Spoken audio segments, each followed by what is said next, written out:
Buenas tardes. Presento el momento 2 de evidencia-aprendizaje. Definición de sepsis.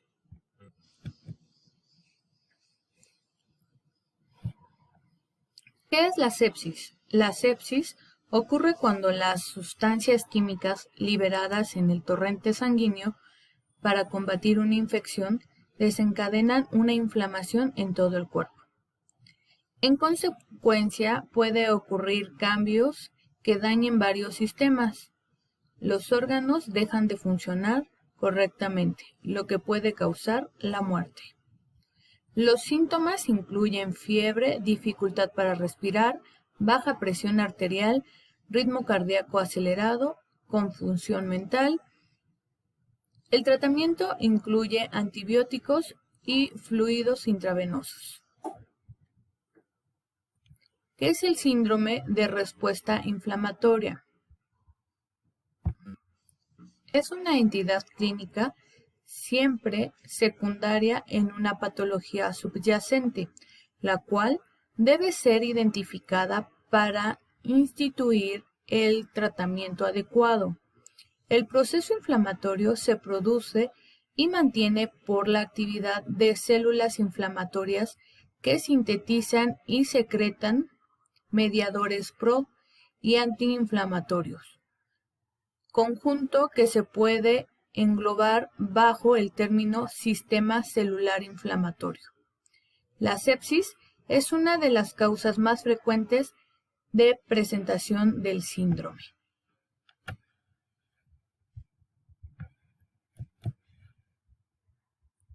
Criterios y fases.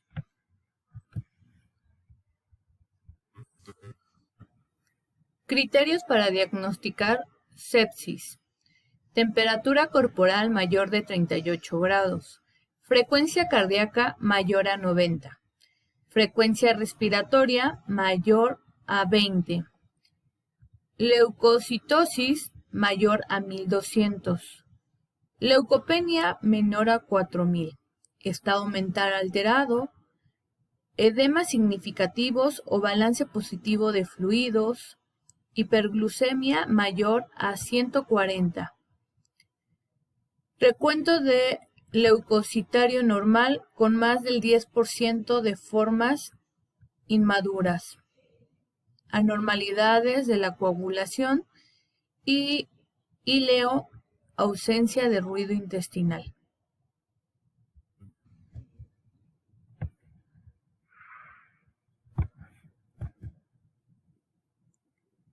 Fases del estrés metabólico en la sepsis y en qué consisten. Fase de hipometabolismo. Se caracteriza principalmente o primordialmente por hipobulemia, hipotensión, hipoxia tesilar e hipometabolismo. Se deben a la intensa actividad simpática que ocasiona la caída del gasto cardíaco y con ello la disminución del transporte y el consumo de oxígeno, la temperatura del cuerpo. Todo esto conlleva asociado a un aumento de las concentraciones sanguíneas de la glucosa, lactato y ácidos grasos libres. Fase hipermetabólica. Se desarrolla en el periodo de post-recuperación luego de alcanzar la estabilidad hemodinámica y la corrección de saturación tesilar del oxígeno. Durante esta fase existe un aumento del gasto cardíaco, la frecuencia cardíaca, recuperación respiratoria, del transporte y el consumo de oxígeno y de la temperatura corporal. Cambios fisiopatológicos.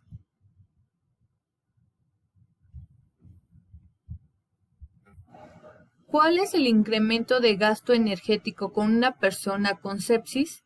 El gasto energético suele incrementarse de 1.5 a 2 veces sobre la porción del estado basal del individuo, pero suelen observarse aumentos mayores en la dependencia del tipo de gravedad y del estrés.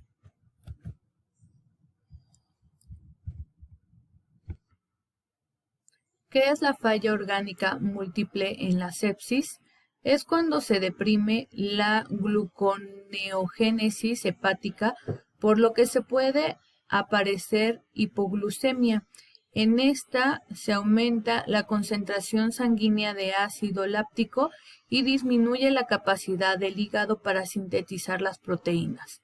A su vez, se incrementa la producción hepática de la urea y con ello la elevación de los valores de la misma en la sangre del paciente.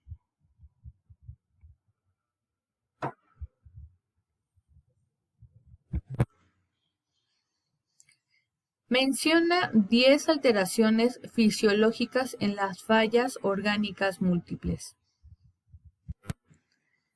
Las alteraciones se inician con la alteración de la flora bacteriana gastrointestinal, aumento del pH gástrico, parálisis intestinal, lesiones anatómicas y función de la mucosa intestinal, hipoxia celular, aumento de las necesidades tesiliares y deceso de la capacidad para la extracción del oxígeno, necrosis tumoral, ausencia de estímulos intraluminal, deficiencia del porte o utilización de la glutamina, disminución de la capacidad hepática y desarrollo de hipertrigliceridemia. ¿Cuál es la función del soporte nutricional en la sepsis? El soporte enteral fue a base de la nutrición con el objetivo energético de alcanzar del 60 al 70% de los requerimientos estimados en cada paciente. Esto con la única intención de evitar la desnutrición.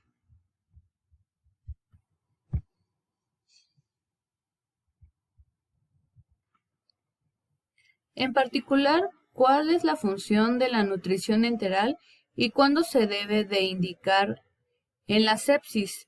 Los objetivos del soporte nutricional en la sepsis serían los de evitar la desnutrición y sus consecuencias.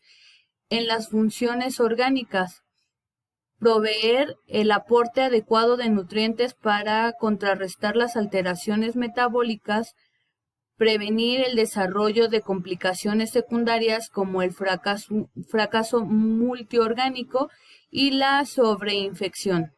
En definitiva, contribuir a la recuperación del organismo que ha sufrido el proceso séptico.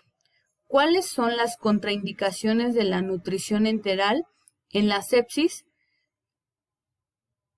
Es la intolerancia intestinal como distensión abdominal y el vómito. Nutrición completa y nutrición completa o trófica.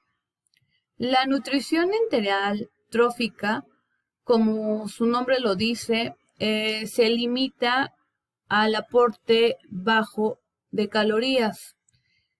Un aporte limitado, por ejemplo, de 500 calorías por 24 horas. Es probablemente una mejor estrategia nutricional en la primera semana de evolución para la sepsis grave y el choque séptico.